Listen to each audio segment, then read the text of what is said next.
Howdy there. If you watched my Wants to Battle tag video, you may remember that I said I had a second tag video in the works. Well, here it is, my True Pokemon Team 2019 tag video. Now I wasn't tagged by anyone for this, but like with the Wants to Battle tag, it just seemed like too much fun to pass up.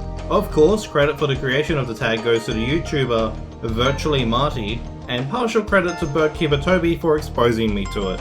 Links to both their videos and their channels will be in the description below. So the basic premise of this tag is to make a full Pokemon team out of the 6 Pokemon that have meant the most to you in 2019, and why. As Marty explains in her video, this can be from any which way, from the games to the show to even merchandise and beyond. Considering my lack of interaction with Pokemon for the majority of the year, this has been pretty hard to put together, but I reckon I put it together rather well. Now let's get to it, shall we?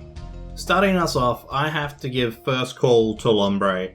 If you are following my Nuzlocke streams, which I will eventually upload to this channel, you may be well aware of how much I relied upon my Lombre, Rosa, in my first attempt. She was my go-to if I got into a sticky situation, and quickly became the team MVP.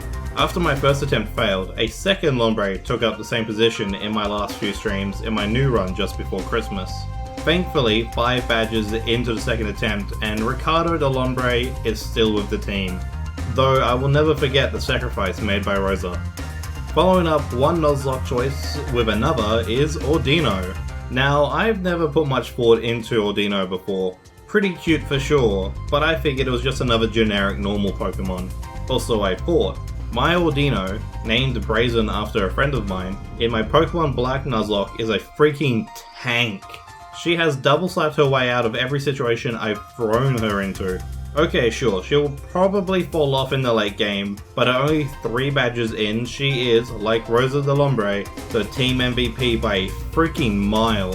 When it comes time to replace her in my team, I think I'm actually going to be legitimately sad, and I can only hope she never dies. Coming in third is Lilligant, my current favourite grass type Pokemon. Not only was it one of my team choices in my Grass Gym video, but also the only Pokemon plush I got in 2019 while in Adelaide for a small convention with friends. Not much else to say, I just really like Lilligant and jumped at the chance to buy a plush of it.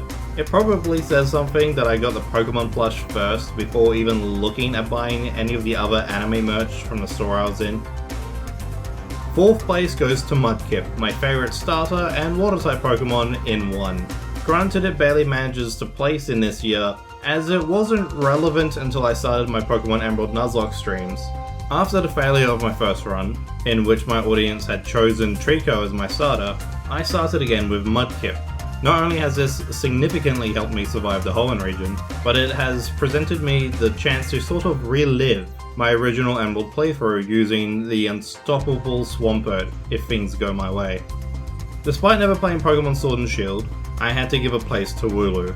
This adorable sheep Pokemon has earned its place not because of anything officially from Pokemon, but because of the mass amount of adorable fan art of Wooloo. Be it fan art of the Pokemon, or art of humans with designs based on Wooloo, I saw so much Wooloo in one form or another for months, both before and after the game's released. Lastly, my absolute favourite Pokemon, the one I am sure people would point to if you ask them what Pokemon reminds them of me, Banette. Or more specifically, Mega Banette. This awesome ghost has been my display picture on Discord on and off ever since I started using the service, but it remained in that position for almost the entirety of 2019. Hell, it still is. I am positive that if I were to do this tag for every year from now on, Banette would be on it each and every time. Heck, I have half a mind to find a way to make it a mascot for the channel somehow, from incorporating it into a future avatar design, to flat out just having one float around in each of my videos. This was actually the first Pokemon I thought of for this team, but I decided to put it last in the video because, as the saying goes, you save the best for last. And that was my Pokemon team that represents 2019 for me. What do you think? Obviously this isn't a team I'd ever actually use, after all Mudkip and Lombre aren't fully evolved Pokemon. Regardless, this was challenging and fun to put together. Maybe if it resurfaces next year, I'll take another crack at it and see what changes. In the meantime, who do I tag? Well, in light of not actually knowing another YouTuber who plays Pokemon who would see this video, I tag you, dear viewer. Make a video of your own or just leave your team in the comments below. While you're down there, don't forget to like the video if you enjoyed it and subscribe to the channel to see more in the future. Again, there will be links to both Birdkeeper Toby and Virtually Marti's channels in the description, along with links to my Twitter, Patreon and Discord server if you want to keep up to date with me and help support this small venue. Until next time, cheers. Special shout out goes to my $5 Patreon, Trace Castiel. Cheers for all the support.